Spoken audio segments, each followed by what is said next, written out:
वह आदमी इतना फूला हुआ था कि वह अपनी शक्ति को पुनर्जीवित करने के लिए ली गई गोलियों से छुटकारा नहीं पा सका, इसलिए उसने तुरंत अपने कपड़े पहने और अस्पताल आ गई। जब नर्स ने उससे उसकी बीमारी का कारण पूछा, उसे इतनी शर्मिंदगी महसूस हुई कि वह जमीन की दरारों में रेंगना चाहती थी। लेकिन दूसरे पक्ष ने सिर्फ उभरे हुए हिस्से को देखा और बिना कुछ कहे मुस्कुरा दिया। जेमी छोटी फिल्में बेचने वाली एक मेडिकल प्रतिनिधि थी। उसने बिक्री में सुधार करने के लिए एक प्रशिक्षु होने का नाटक किया, लेकिन उसे यहाँ अपने प्यार से मिलने की उम्मीद नहीं थी। एनी केवल अपने स्तनों की जांच के लिए अस्पताल आई थी। हालांकि प्रच्छन्न जेमी ने उसके शरीर को देखा, लेकिन जो अप्रत्याशित था वह यह था कि जैसे ही एनी अस्पताल से बाहर निकली, उसे पता चला कि दूसरा व्यक्ति एक चिकित्सा प्रतिनिधि था जो माफी पाने के लिए अपनी सुंदर उपस्थिति का उपयोग करना चाहता था। लेकिन उसे यह उम्मीद नहीं थी कि दूसरा पक्ष पहले ही उसकी चाल समझ चुका है, भले ही जेमी ने इसे कैसे भी समझाया हो। एनी ने उसे मौका नहीं दिया, लेकिन दूसरे पक्ष के व्यवहार से उसे थोड़ा डर लगा। जेमी का जन्म एक मेडिकल परिवार में हुआ था। अपनी उत्कृष्ट वाक्पटुता और उच्च संचार कौशल के कारण वह स्वाभाविक रूप से एक स्वर्ण पदक विक्रेता बन गया, एक विद्युत उपकरण कंपनी। इससे कोई फर्क नहीं पड़ता कि वह एक भूरे बालों वाला बूढ़ा आदमी है या एक युवा और खूबसूरत लड़की है, वह अपने प्यार से बच नहीं सकती है, क्योंकि उसकी रोमांटिक किस्मत इतनी मजबूत है, यहाँ तक कि बॉस की पत्नी भी गोदाम में उसके साथ गुप्त रूप से अंतरंग हो जाती है। लेकिन उसे उम्मीद नहीं थी कि उसने गलती से अपने बॉस का फोन नंबर डायल कर दिया, जिससे दूसरे पक्ष को उनके व्यभिचार के बारे में पता चला। आखिरकार बॉस ने दांत पीस लिए और शादी का फैसला लिया। उसने अपनी नौकरी खो दी और फाइजर में लगातार ब्रेन वॉशिंग प्रशिक्षण प्राप्त किया।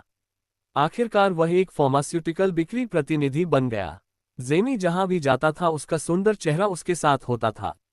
एक बेहतर क्षेत्र में काम करने के लिए उसने अपने बॉस के साथ आदान प्रदान करने के लिए अपने शरीर का त्याग कर दिया। आप किस बारे में सोच रहे हैं? पैसा कमाने के तुरंत बाद जेमी ने क्षेत्रीय बॉस से मुलाकात की और दूसरे पक्ष के परिचय के तहत बुनियादी स्थिति को समझा। हालांकि उद्योग में एक नौसिखिया के रूप में उन्होंने बहुत मेहनत की थी, फिर भी उन्हें हर जगह बाधाओं का सामना करना पड़ा। लेकिन जेमी हतोत्साहित नहीं हुए और उन्होंने एक बार फिर अपना आजमाया हुआ बदमाश स्वभाव जारी कर दिया। न केवल उन्हें ड्रग्स को बढ़ावा देने का मौका मिला, बल्कि जब कोई ध्यान नहीं दे रहा था तब भी उन्होंने अपने प्रतिद्वंद्वी की दवाओं की तस्करी की। इसे कूड़ेदान में फेंक दें, लेकिन ऐसे गंदे ऑपरेशन कभी भी प्रदर्शन में सुधार नहीं कर सकते, क्योंकि बिक्री सीधे डॉक्टर की सिफारिश से संबंधित होती है। इसलिए बाजार क्षेत्र को खोलने के लिए जेमी ने उपस्थित डॉक्टर स्टेन के साथ शुरुआत करने का फैसला किया। जेमी ने पहले एक इंटर्न की पहचान के लिए $1000 का चेक बदला और फिर मरीज के क्लिनिक के माध्यम से डॉक्टर का पीछा किया। हालांकि जब उसने दूसरे पक्ष की स्थिति के बारे में सुना तो जेमी ने कंपनी की दवाओं को बढ़ावा देने का अवसर लिया। लेकिन उसे उम्मीद नहीं थी कि एनी को जल्द ही पता चल जाएगा। वह एक मेडिकल प्रतिनिधि थी, इसलिए उसने जेमी को अच्छी तरह पीटा। यह इस अनुभव के माध्यम से था कि एनी के सुंदर चेहरे और बेहद घृणित चरित्र ने तुरंत जेमी के दिल पर कब्जा कर लिया। फिर उसने बदमाश की मीठी बातों के माध्यम से क्लिनिक के फ्रंट डेस्क से एनी का नंबर प्राप्त किया और फिर उत्सुकता से दूसरे पक्ष का फोन मिलाया। हालांकि जेमी लड़कियों के साथ छेड़खानी करने में कुशल थी। जब उसे अपना सच्चा प्यार मिला, सौभाग्य से एनी को उससे कोई घृणा नहीं थी। जल्द ही दोनों एक कैफे में मिलने के लिए सहमत हो गए। हालांकि एनी को पता था कि ये दूसरे पक्ष का प्रचार हो सकता है, लेकिन उसकी उंगलियां घबराहट से कांपने लगीं। ये दृश्य अनजाने में जेमी द्वारा कैद कर लिया गया। ये रुक रुक कर और कभी कभी कांपना पार्किंसंस के रोगियों में तनाव के क्षणों का एक लक्षण है, जो ये भी बताता है कि क्यों एनी कपटी थी। उसे उम्मीद नहीं थी कि उसके सामने खूबसूरत और उदार लड़की इतनी बेलगाम होगी। तब से एनी भावनाओं के बारे में बात किए बिना इस रिश्ते को बनाए रखना चाहती थी। एक दूसरे के बीच केवल शारीरिक समर्पण है और आगे कोई प्रगति नहीं है, क्योंकि उसने भी प्यार में पड़ने की कोशिश की है, लेकिन अंत में उसकी बीमारी के कारण यह विफल हो गया। उस दिन वे एक सामान्य जीवन जी रहे थे। जेमी नष्ट हो रही थी उसके प्रतिद्वंद्वी की दवा, लेकिन वह अपने कट्टर दुश्मन द्वारा मौके पर ही पकड़ ली गई। न केवल उसने जेमी को पीड़ा पहुंचाई, बल्कि उसने जेमी को चेतावनी भी दी कि अगर उसने फिर से अपनी दवाएं छीन ली तो वह उद्योग से गायब हो जाएगी। जेमी में डर मत लाओ।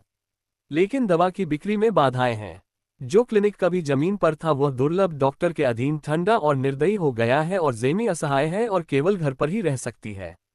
इस समय वह एनी से मिलने की बहुत इच्छा रखती थी, लेकिन उसके बारे में अभी भी कोई खबर नहीं थी। वह केवल सड़क पर जाने की पहल कर सकती थी। पहली बार उन्हें एक दूसरे के परिवार के बारे में पता चला गहराई से, जो उन्हें एक दूसरे के करीब भी लाया।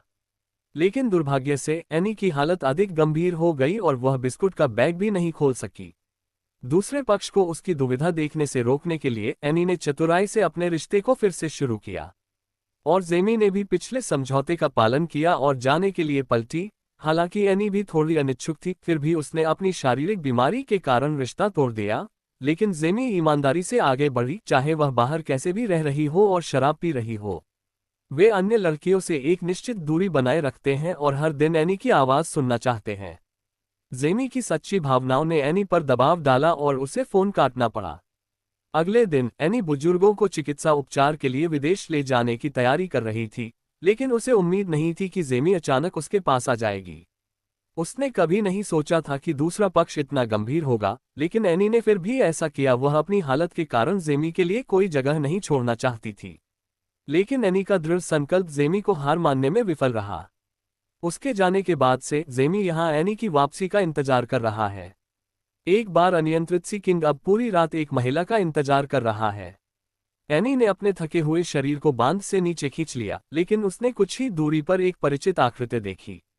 उस थकी हुई आकृति को कदम दर कदम चलते हुए देखकर उसके चेहरे की मुस्कान धीरे धीरे गायब हो गई, यहाँ तक कि उसका दिल भी कोमलता से पिघल गया।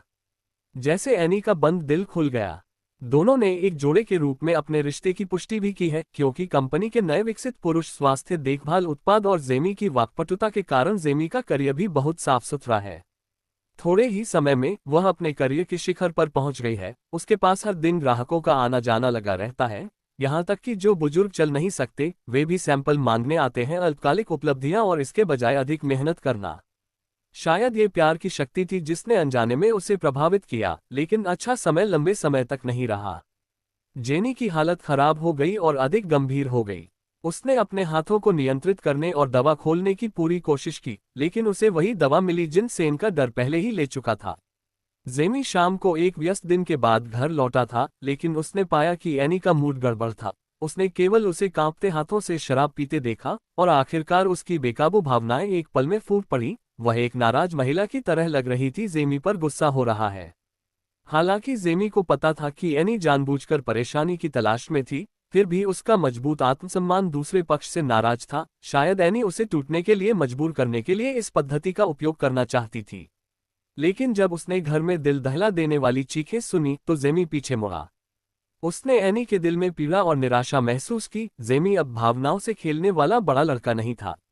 ऐसा लग रहा था कि वह अधिक परिपक्व और स्थिर हो गया था। अंततः जेमी के आराम से एनी का मूड धीरे धीरे स्थिर हो गया। जैसे ही एनी के कांपते हाथों को पानी मिल रहा था, दोनों ने एक साथ एक ड्रग सम्मेलन में भाग लिया।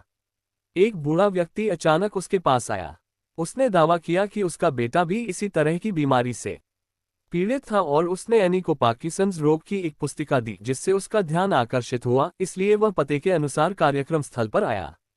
मंच पर हास्यप्रद रोगियों को बोलते हुए देखकर एनी को अचानक एहसास हुआ कि पार्किंसंस रोग से पीड़ित होना भयानक नहीं है। जब तक आप आशावादी रवैया बनाए रखते हैं, तब भी आप अपना शेष जीवन खुशी से बिता सकते हैं। हालांकि वह अपना स्वभाव नहीं बदल सकी। ये दृश्य जेमी के सामने आया, जो स्वयं सेवा क्षेत्र में भोजन कर रही थी। उसकी पत्नी एक मरीज के परिवार के सदस्य से मिली गंभीर स्थिति। बूढ़े व्यक्ति के शब्दों ने जेमी को उत्सुक कर दिया और उसने कुछ सलाह मांगनी चाहिए। दूसरे व्यक्ति के शब्दों ने जेमी को काफी प्रभावित किया। प्रदर्शनी के बाद जेमी के विपरीत एनी बेहद उत्साहित हो गई, क्योंकि उसने पहले कभी पार्किंसंस के इतने सारे मरीज नहीं देखे थे। वे सभी खुश थे और कुछ ने तो उसके साथ रहने के लिए जेमी को धन्यवाद भी दिया, क्योंकि उसे उन दोनों के भविष्य के बारे में आशा थी। अंततः उसे जेमी से अपने प्यार का इजहार करने का साहस मिला। एनी के कदम ने जेमी को रोक दिया, जो अपने भावी जीवन को बेहतर बनाने के लिए 2 बार सोचने वाली थी। आधी रात में पार्किंसंस रोग। फिर वह एनी को प्रसिद्ध डॉक्टरों की खोज में ले गए, इस उम्मीद में कि बीमारी को बढ़ने से रोका जा सके। उन्होंने पूरे देश की यात्रा की और उस समय की सबसे उन्नत चीजों का प्रयोग किया, लेकिन फिर भी उन्हें पार्किंसंस के इलाज का कोई तरीका नहीं मिला। बीमारी परीक्षा के बाद बार बार एक दूसरे के बीच दूरियां बढ़ती गईं। धीरे धीरे उनका उत्साह कम होने लगा और उनकी बेचैन भावनाएं उनके दिलों में उमड़ती गईं और उन्होंने 2000 किलोमीटर से अधिक की हवाई उड़ान भी भरी। लेकिन उन्हें बताया गया कि चिकित्सा उपचार को 2 सप्ताह के लिए स्थगित करने की आवश्यकता है। जब जेमी ने ये खबर सुनी तो वह तुरंत भड़क गए और पिछले कुछ दिनों से महसूस की जा रही सभी चिड़चिड़ी भावनाओं को व्यक्त किया, जब एनी ने ये दृश्य देखा तो वह जानती थी बीमारी के कारण उनमें से दो अंततः एक साथ नहीं मिल पाएंगे। हालांकि जेमी अभी भी इससे इनकार कर रहे हैं, लेकिन एनी ने ये सब स्पष्ट रूप से देखा। वह जानती थी कि वे समय बर्बाद कर रहे थे, इसलिए वह सामने आए और टूट गई। हालांकि जेमी को अंदर से बहुत दोषी महसूस हुआ, लेकिन वह ये भी समझ गई कि जाने देना एक दूसरे के लिए राहत की बात हो सकती है। अगले दिनों में जेमी एक मुरझाए हुए फूल की तरह हो गई और पूरे दिन धुंध में रहने लगी, और एनी हमेशा काम के दौरान छिप छिप कर रोती रहती थी। प्यार की पीड़ा। जेमी ने एक बार खोए हुए रिश्ते को वापस पाने की कोशिश की, लेकिन दूसरे पक्ष के फोन संदेश को सुनने के बाद उसने फिर भी हार मानने का फैसला किया। लेकिन भगवान हमेशा जेमी से एक रात पहले एक रेस्तरां में अप्रत्याशित रूप से मिले नौकरी के लिए शिकागो गए। लेकिन एनी के पास एक परिपक्व व्यक्ति था। उन्हें नहीं पता था कि बातचीत कैसे शुरू करें। अंत में जेमी ने थोड़ी सी घबराहट के साथ रिश्ता तोड़ दिया। लेकिन इसी समय जो सहकर्मी उसे छोड़ने आया था वह अचानक अंदर चला गया। जब उसे पता चला कि जेमी शिकागो में काम पर जाने वाला है तो एनी के चेहरे पर अनिच्छा के भाव दिखे, लेकिन अंत में उसने केवल बधाई कहा। अगले दिन जेमी अपना बैग पैक करने और एक नए जीवन की ओर बढ़ने की तैयारी कर रहा था, लेकिन उसने गलती से वीडियो रिकॉर्डर देख लिया और वह इसे टीवी पर चलाने से खुद को नहीं रोक सका और एनी के साथ उसके अतीत के कुछ अंश अचानक स्क्रीन पर दिखाई देने लगे। कदम दर कदम उसके मन में मधुर क्षण प्रकट हुए। जिस महिला से वह बहुत प्यार करता था उसे देखकर जेमी को एहसास हुआ कि वह एनी को नहीं भूल सकता, इसलिए वह तुरंत घर से बाहर चला गया और एनी के दोस्त से उसके बारे में खबर मिली। फिर जेमी ने राजमार्ग पर बिना रुके गाड़ी चलाई जो समय पर सीमा पर पहुंचने वाली थी। उसने उत्सुकता से चिल्लाया और हॉर्न बजाया, एक दूसरे का ध्यान आकर्षित करने की आशा।